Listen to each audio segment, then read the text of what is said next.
नोंथांमोननि फरायसालियाव दिनै बिटिआरनि सिएम प्रमद बर' बिथाङा 12 लाख रांजों अनसुंथाइ होनानै नैबे फरायसालिनि जि थाखो खथा बेखौ लुफुंनो थाखाय दान होबाय। बेनि सायाव नोंथाङा माबायदि मोनदों आरो मा फोरमायगोन? मानगोनां जिथुनाखि दिनैनि तारिखाव प्रमद सारा जोंनि बेसेबा गोबाव दिननिफ्राय दिनै नुजाफैबाय। बेनि थाखाय जोङो हास्थायबाय थादोंमोन। दाखालिबो जोङो सिजौगुरियाव थांनानै बिथांखौ लोगो हमखादों। बेनिफ्राय बे स्कुलखौ जागायजेननाय जाबाय 1999निफ्राय जोङो बेखौ माने एमइ स्कुल बानायग्रोदों आरो मिलन स्कुला नैबेनो 2 बोसोर गदायबाव। बेनिखायनो आबादारि आफादाबो बे आबादारिनिफ्राय जिथुनाखि आदबानथिं बायनानै हरनानैसो मिलन स्कुलखौ जोङो जागायजेनदों। गोबांथार माने दुखुनि गेजेरजों नैबे दा जिथुनाखि खुन्था गसंनानै दङ बेखौबो रायजोफोरनिफ्राय नेरानिफ्राय बिबाय जोङो बेखिनिखौ थिखांनो हाबाय।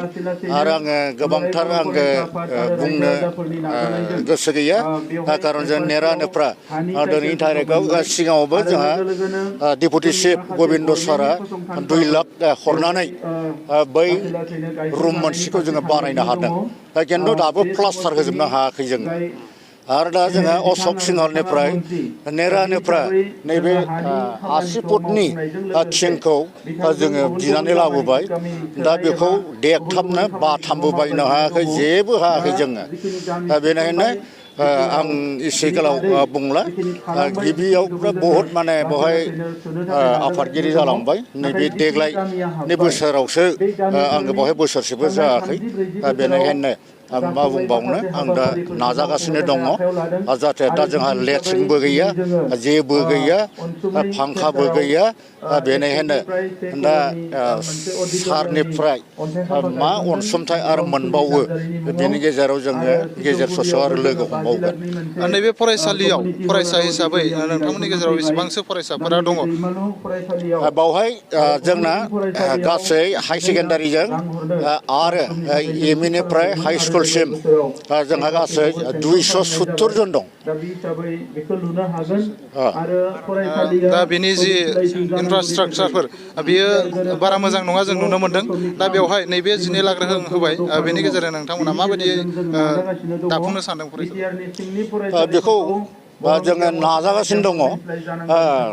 जुदिसो सरकारा जुदि बिटिआर सरकारा जुदि अनोबा खिन्थु जों बेखौबो हागोन आसा दङ। आरो बिथांमोना जुदिसो आगबारिदोंबा बिथांमोनहा हाखागोन। आरो दाखालि निलुत सारखौबो जोङो लोगो हमफैदों। बिथाङाबो बुंदों लासै लासै जागोन होननानै। आं बेखिनिखौनो बुंबाय आरो।